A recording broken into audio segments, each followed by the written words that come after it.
2026 оны 2 дугаар сарын 14-ний шөнө нийслэлийн Сүхбаатар дүүргийн нутаг дэсвэрт байрлах Канте гэх шөнийн цэнгэний газарт зодооны хэрэг гарч уран бүтээлч Буманд гэмтэл учирсан гэх мэдээлэл цахим орчинд тархсан. Уг хэрэгт 5 богд группийн захирагч Баатар сайхны хүү, говь компани гүйцэтгэх захирал Амар сайхан болон түүний хамт явсан хүмүүсийн нэр холбогдоод байгаа юм а. Одоогоор цагдаагийн байгууллагаас аль биесны дэлгэрэнгүй мэдээж гаргаагүй байгаач Б Амар сайхны өмгөөлөгч түүнийг тухайн хэрэгт оролцоогүй гэж үгүйсгсэн талаар зарим их сурвалжууд мэдээсэн. Харин хохирогч Бумангийн аав Сумбанд хүүгийнхээ зодуусан зургийг өөрийн цахим хуудасдаа нийтлэж 2026 оны 2 сарын 14-нд миний хүү Амар сайхны өдөөн төрхөрлөн бүлэг залуус зодуусан нь үнэн. Хүлээцтэй хараад байтал хохироод үлдэх шинжтэй боллоо хэмээн бичжээ. Бид хохирогчийн аавтай холбогдож дараах тодруулгыг авсан юм а.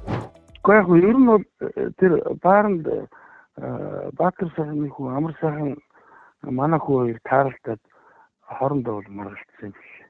За. Тэгээ маргалцсан. Тэгээ өмнө нь тэр зодуулсан тэр сайн бүүгээд охирогч залууч манай хүүгийн найз байсан юм билээ шүү дээ. За. Тэгээ тэр асуудлаа. Тэгээд тэрний дараа шууд тэгэхгүй хэсэг залуучууд гарч ирээд тэгээд тэр бааранд нь манай хүмүүс очсон баггүй. Амар сайхан нөгөө өмнөх хэрэгээсээ болоод хан үйлдвэргээс гарч болохгүй гэсэн юм хоригтой байгаад байгаа штэ.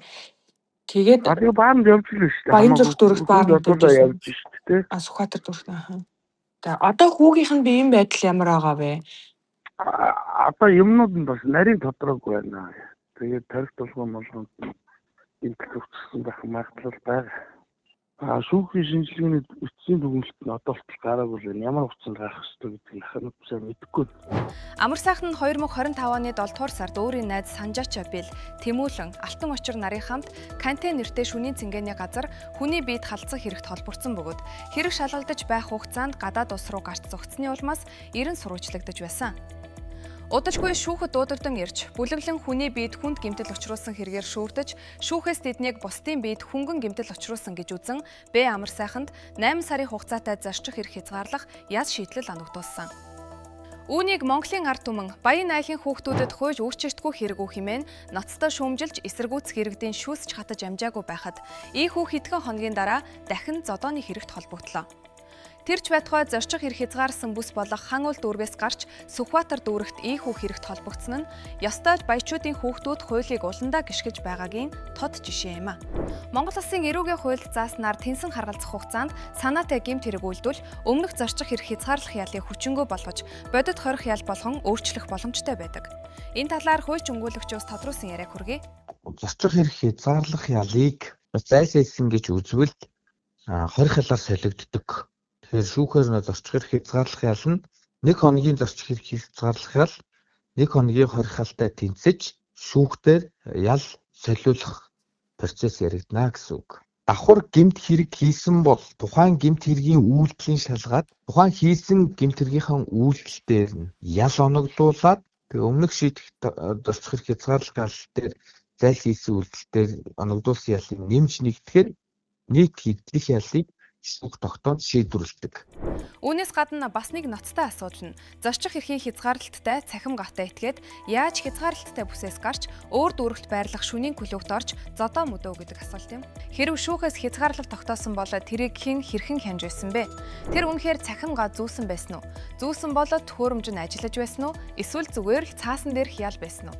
Хэрв хянагт боддоор хэрэгждэг байсан бол хязгаарлалтаа итгээд дураараа шилжин хөдөлж дахин хохирол учруулах нөхцөл бүрдэх ёсгүй. Иймээс энэ хэрэг ганц хүний асуудал биш, хяналтын тогтолцоо, хариуцлагын механизм үнэхээр ажилдаг эсхийг шалгах ноцтой тохиолж байна. Бид уг асуудлаар цахим гавны хяналтыг хариуцдаг шүүхийн шийдвэр гүйцэтгэх байгууллагаас тодруулга авсан юм. Албатай чинь уусаа хяналт тавигдж байгаа, захвар хяналт тавигдж байгаа. Дотоод хяналт тавигдж байгаа. Захвар хяналт тавигдж. Тэгэд одоо яг ийм ял авцсан хүмүүс маань одоо жишээлбэл хан уул дүүргээс гарах ирэхгүй гэчээд Сүхбаатар дүүрэгт орчоод зодооны хэрэгт холбогдсон байгаа даахгүй юу? Тэгэхээр дахин шүүгээр шийдэгднээс Угаасаа гарцсан юмнууд нь бүртгэгдээд, прокуратурын бүртгэгдээд, бүх юм нь бүртгэгдээд явж байгаа. Энэ хэрэг нь зөвхөн нэр зодооны асуудлаар хязгаарлагдахгүй.